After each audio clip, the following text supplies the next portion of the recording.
If you're still on the fence, I suggest you give our Unwritten Seoul a chance.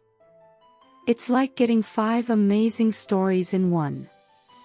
HoSu and MiJi, MiRae and SeJin, HoSu and his ex-boss, and MiRae and MiJi against the company bullies. Sadly, HoSu still hasn't figured out that MiJi is his first love, not MiRae, her sister. In the preview for the next episode, JiYun, who has decided to actively pursue HoSu, can be seen telling him that MiJi isn't MiRae. This could go either way. HoSu could be mad that the sisters confused and deceived him, even when he had suspected that MiJi wasn't MiRae. She had misled him by making him out to be self-absorbed. Or, he could be relieved and excited that his feelings for MiJi are solid.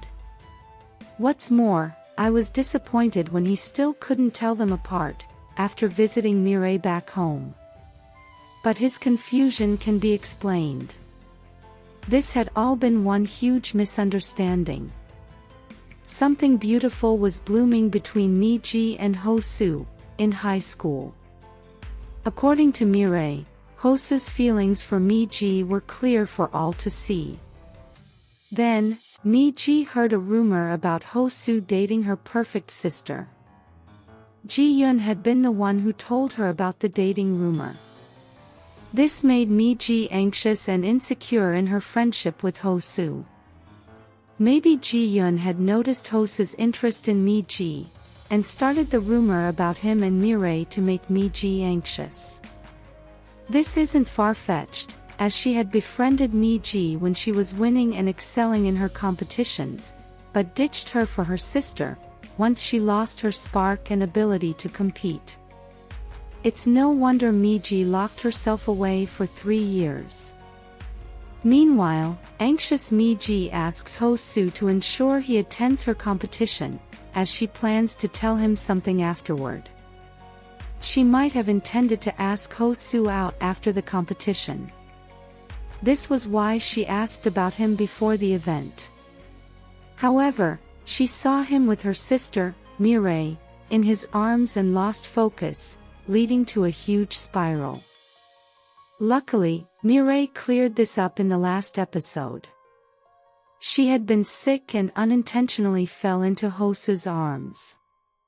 She asked HoSu not to tell anyone, including MiJi, about her illness, as she wanted to sit for the CSAT. Hurt, MiJi refused to hear HoSu out when he wanted to explain. Instead, she accepted JiYun's dating proposal in front of HoSu to spite him. It didn't end there. She also pressured herself, to prove she could do well like her sister, irrevocably hurting herself. Hurt and lost, she locked herself away for 3 years. After this, HoSu lost communication with her, as her sister MiRae stepped up in her place. This means HoSu might have once mistaken MiRae for MiJi, in high school. He must have thought she didn't want anything to do with him, after their fallout. Initially, his confusion was understandable, as he hadn't seen MiJi in years. Despite this, he felt she was the one, but MiJi always threw him off by calling him self-absorbed, which is MiRae's go-to word for him. Still, I hoped and expected him to tell the difference, after meeting MiRae in Daesanri. I don't know how to feel about the fact that he's starting to confuse his feelings for the sisters. Meanwhile, Tae is wrapped in mystery. I suspect he could be married to JiYun, the senior MiRae told MiJi about. He went out of his way to help MiJi, making me feel he has no ill feelings toward MiRae. He said MiRae once helped him, however, MiRae has no recollection of ever doing so. She doesn't even know his name, when MiJi inquired about him. This could imply that he wasn't the one who received the help. Maybe he's grateful that MiRae stood up for JiYun, when everyone else turned a blind eye. Moreover, after his meeting with MiJi and her drunken confessions, he decides to help her more. MiJi had confided how she isolated herself when she couldn't face the world anymore. This could reflect SeJin's current situation. If you noticed, he spoke to someone when he got home, but received no reply. It also seems like the person knows MiRae, as he told them that he thinks he'll continue to help MiJi. What's more, according to what MiRae said to MiJi, she believes SeJin just abandoned her to fight alone. But based on the little we saw of SeJin, she doesn't seem like the type to do so. What if she's been holed up like MiJi all this time? Meanwhile, poor MiRae is also battling her demons. Just like JiYun, JiYun is becoming a handful. After MiRae found out from her mother that people were talking about her and SeJin, she decided to quit the farm without consulting MiJi. This is a trauma response. We are yet to discover the extent of what she endured at the company. She had told MiJi a half-truth, knowing her sister would explode if she learned all that she had faced. If you noticed, MiRae doesn't like to talk about herself. This should have been a giveaway to HoSu. I can't wait for the elusive Mr. Park to appear. Hopefully, she and SeJin will work something out. Meanwhile, Chung-gu still has his guns aimed at HoSu. He decided to take the job, after learning that HoSu was Rosa's legal representative. JiYun had treated MiJi the way he did, because he wanted her raw files to pass on to Chung-gu. In the preview, Chung-gu can be seen meeting with MiJi.